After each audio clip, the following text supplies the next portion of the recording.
Ladies and gents, muggles of all ages. This is Tom. And, well, for those of you who don't know, we very sadly lost Michael Gambon this week, or last week. Sir Michael Gambon, as he refused to be called. But he was our Dumbledore. Crikey, I promised myself I wasn't going to get emotional through this. But anyway, I wrote a few words about my experiences with him. And I thought rather than just texting them, it'd be better to hear them out loud. Because then maybe I can bring some context to it. I haven't actually read it since I've written it. So you can bear with me if you can. We are also raising money for Great Ormond Street Children's Hospital right now. Michael was a huge advocate of, well, the arts. His love for the fun of being a kid, I think, which starts me off. And bear with me, because it's a short 3 stories, but they are the ones that suck out in my head. So I hope this gives you some context to what Michael meant to me. Sir Michael. I'm taking the piss. He hated to be called Sir Michael. Just Michael was enough for him. Michael was a man impossible to forget. Despite being one of, if not the oldest cast member on set, he was by far the youngest in spirit. Just as crew were shouting, "Quiet on set! Quiet on set!" seconds before the first assistant director, Jamie Christopher, who sadly passed away recently too, he would shout, "Right, radio's off!" We'd wait. We'd hear nothing. Roll sound! A few seconds of absolute silence. Hundreds of people in the studio, but just silence.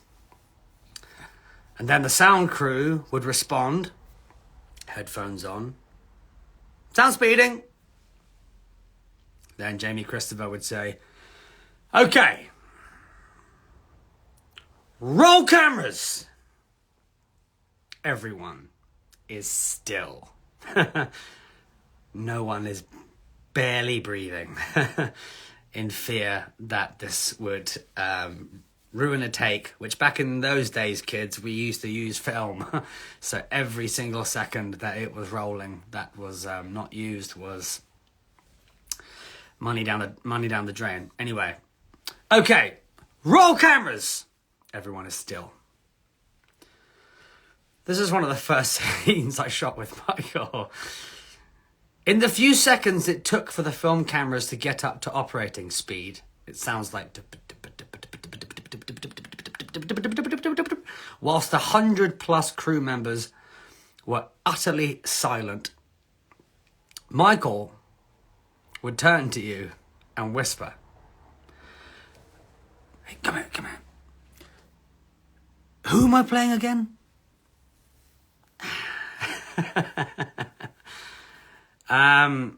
I didn't have time to react before hearing, "And action!" Michael instantly and effortlessly transformed into the wonderfully warm Dumbledore we all know and love. He was disarmingly charming with his playfulness and incredibly cheeky where he could get away with it. And he got away with it. Excuse me. A masterclass of acting followed the words, "Action!" And almost as soon as the director yelled, "Cut!" he would start telling the same joke or anecdote. Definitely not suitable for a teenager. I can speak for all of the cast and crew when I say We loved it. Right. The two resounding memories I have of Michael are being in the hair and makeup chair early morning, most mornings. Getting my hair blonded and slicked. And hearing Michael pull up for work. You see, every cast member had a driver. Not because we were divas, but because it was insisted we had drivers for safety, punctuality, and on more than one occasion to wake me up and get me in the car on time. Michael, however, insisted on driving himself. He was a hugely passionate man about lots of things, but machinery and engineering especially. From antique shotguns to brand spanking new cars. Fast cars. He also liked to park right out front of the entrance of door 5, where every cast and crew member had to enter to get into the studio. Often, I would hear the revving engine of his Ferrari 308, whilst I had foils in my hair, turning it blonde. One day, he brought in a brand new Audi R8. I leapt out of my chair, mid-bleached hair being slicked back, to marvel at what he called his new toy. He clambered out of the car, immediately threw me the keys and said, "Take it for a spin." I didn't know what to say. I caught the keys and then I just stood there. I didn't know if he was joking, but I wasn't going to wait to ask. He held the door open for me and moved the seat forward so I could reach the pedals. This is when the assistant directors started to panic and insisted I did not take it out for a spin. I was 14 at the time, or 15, one of the two. Michael scoffed at the health and safety ruling, as he often did with his charm. So compromised to at least let me start the engine. The ADs, assistant directors, watching very nervously as he let me fire up my first supercar. It was incredible. I will never forget it. Michael smiling as much as I was. He kept saying, "Rev the engine, it sounds beautiful." Once again, the ADs stepped in and insisted that I'd had my fun and it was time for me to go back to hair and makeup to finish off the blonde do. I thanked Michael, and in classic form he joked, "Oh, piss off, you can take it for a spin when they're not looking."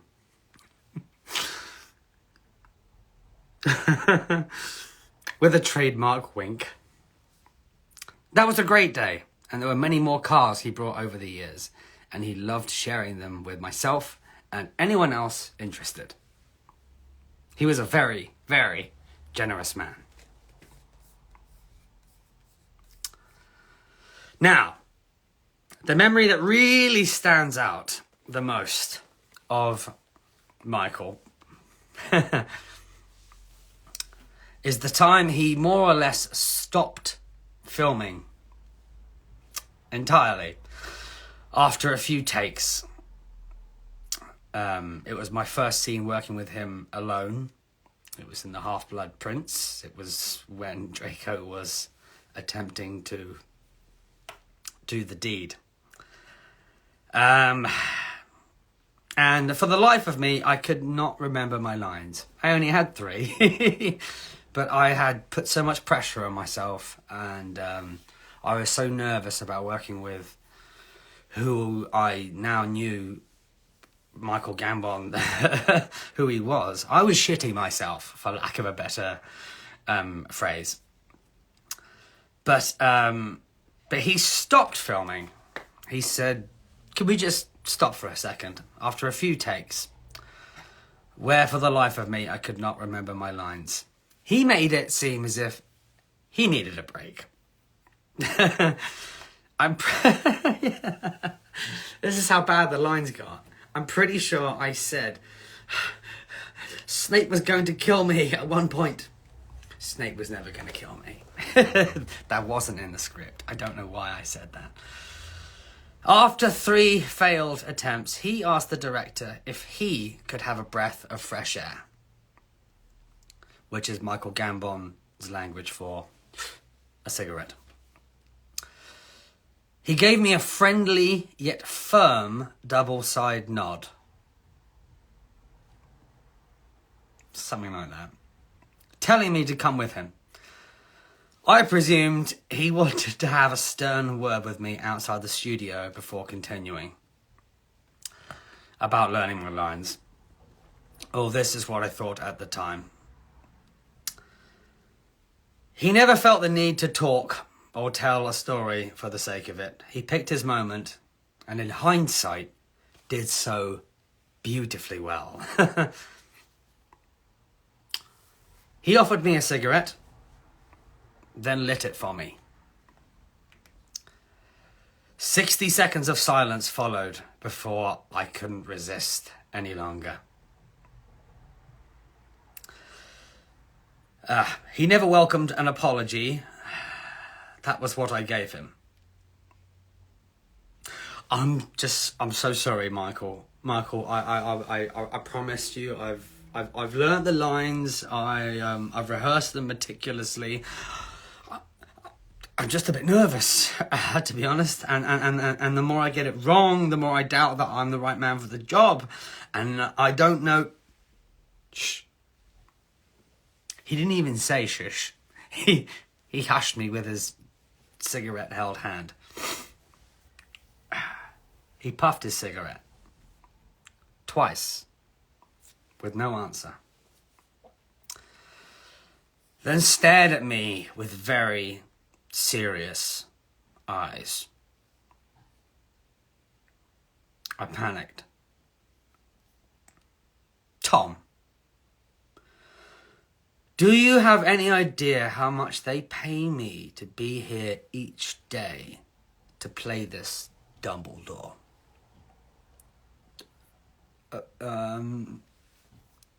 No, not really, was my reply. Well, if you keep this up, I'll be able to buy a new Ferrari by tomorrow.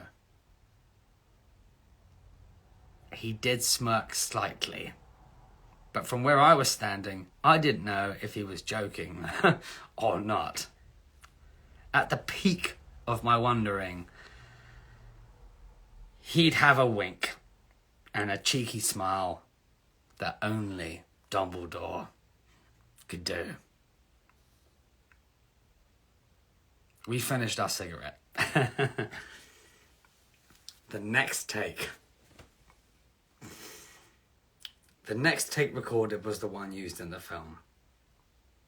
Over the years, I've received many lovely comments about that scene. How Draco's journey was flipped on its head just based on the few words I exchanged with Dumbledore. That was thank you to Michael. I'm glad I read it out and not just posted it. Sir Michael Gambon, or just Michael, as he would rather be known as, thank you. And sending my love to all his family and fans and friends. And yeah, raise your wands. I've probably got about 10 of them in there somewhere, but what's this? I think this was a fan wand, but raise your wands. He was a national treasure. Lots of love.